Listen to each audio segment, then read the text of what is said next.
I come home in the morning light. My mother says, when you gonna live your life right? Oh, mama dear, we're not the fortunate ones. And girls, they wanna have fun. Oh, girls just wanna have fun.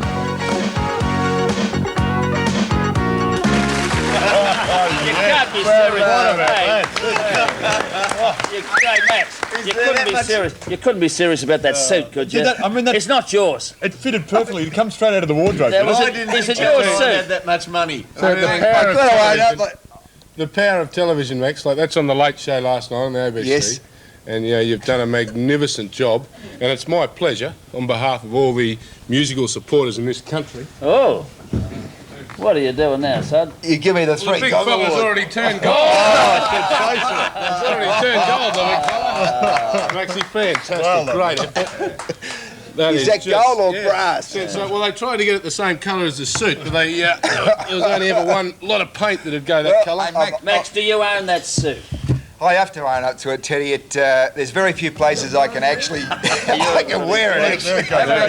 Actually, I saw Maxie in that suit in the '71 tour of England. The big Max, where'd you get it from? The Brotherhood of St Lawrence? Actually, I think it came from Saba. Very nice suits too. And let's get on with the show. I'm going to come from Sammy B. Magnificent round of football coming up. Not quite complete yet. Let's have a look at the scores so far in this round. Get a little bit of serious stuff. Knock back to North Melbourne. A little hiccup there against Footscray. The Dogs too good.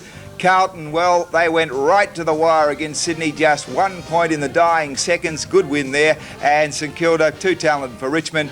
West Coast up against Geelong. Well, the West Coast Eagles became yet another Geelong victim. Okay, fellas. Everyone is present here, but let's have a talk to the man of the moment, Sammy Newman, across there. Where do you reckon he is? Yes, he's out at Footy Park at the moment with a group of friends. Are they your friends out there, Sammy? They're like pussycats, Max. Like pussycats. The crowd actually barrack the way the Crows play, very passively. Are they your friends or bodyguards, Sam? Are they paid hitmen? Nigel and Danny. Actually, I met them over at the hotel and I never knew they were here. They just said, we agree with most of the things you say and we'll just come in support of you. Well, just set the mood for us over there, Sam. What's the expectation in Adelaide? I guess the demands have been very high on the players during the week and also Graham Corns.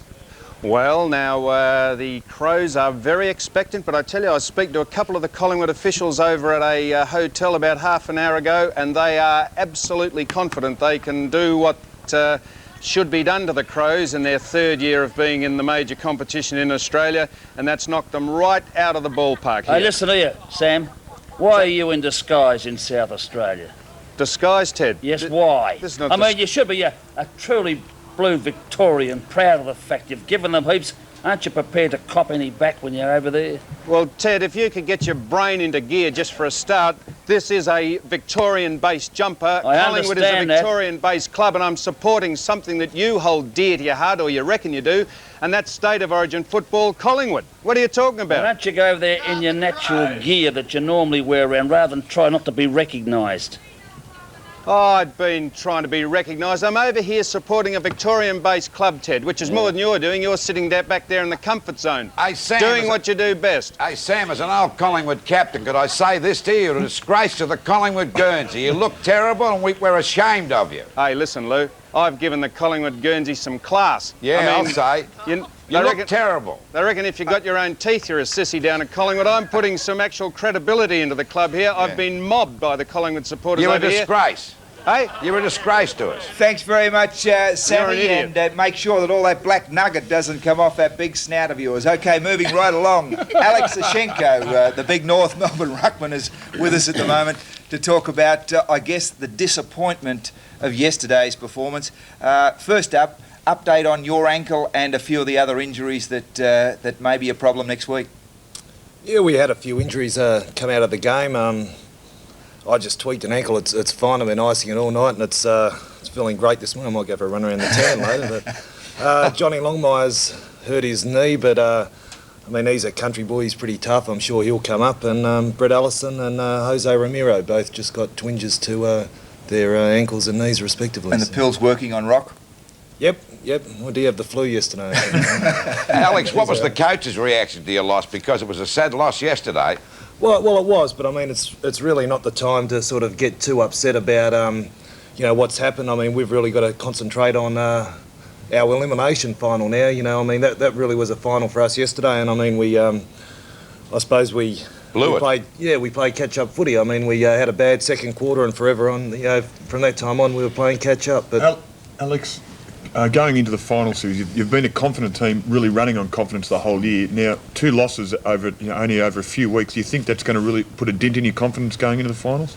No, not really. I mean, really, we've only had our bums spanked once this year. That was against Geelong. I mean, every other game we've played, I mean, it's been 2 goals or less we've been beaten by. And, I mean, even yesterday, we could very nearly have snatched the game. And, I mean, we're still a very confident side. I suppose now we're going into unknown territory. We had Michael Tuck talk to us after the game and just sort of explain a few of the, I suppose, idiosyncrasies that go with playing in the finals, and you know, that was all a benefit to all of the players down at North. And Alex, although it's not any relevance to the finals, just to how you're going to be in the finals, how good were Footscray? Have they improved that much that they would have beaten most of the finals aspirants, or have you really slipped down to a level which they are at? No, certainly not. They beat West Coast last week, and I thought the West Coast Geelong game was a real ripper on Friday night. They played well against us, you know, particularly in the second quarter yesterday. You know, so on their ability yesterday, they were capable of beating a lot of finals contenders? I think that any side on their day can win a game of footy these days. What about your battle with Scotty Wind in the ruck, and how do you rate him? Scotty Wind, I rate him very highly. You know, I mean, he's always a very tough competitor, and you know, I mean, I really don't know how we went. We probably sort of broke even over the day. Well, Ted, 12 points. A lot of motivation there for some very senior Bulldogs. A big send-off for them. A great way to go out for this season. It was a great way to go out, Maxie, and get along, little doggies, get along, and that's what they did at the MCG. They skipped away to a pretty handy start in the first quarter. They got away to a 46-point lead, but you've got to give full credit to North Melbourne. They did come back.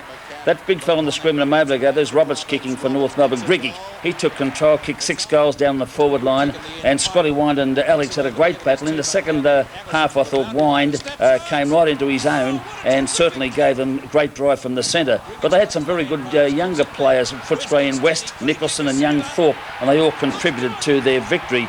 I suppose you'd have to say there's Tui going off the ground, playing his last game of league football. He's played with 3 league clubs, and he got a great send-off. But Footscray, coming onto that ground to play a side who were sitting on top of the ladder, certainly showed the football fans that they did have the talent to be a final contender, but they fell away during the season.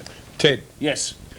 Do you think it could have been a factor yesterday, with North Melbourne not playing in the finals for many years, an inexperienced side, that little bit of thinking of next week could have been a factor in their slow start against... Have a look at the win first up, 5Ks.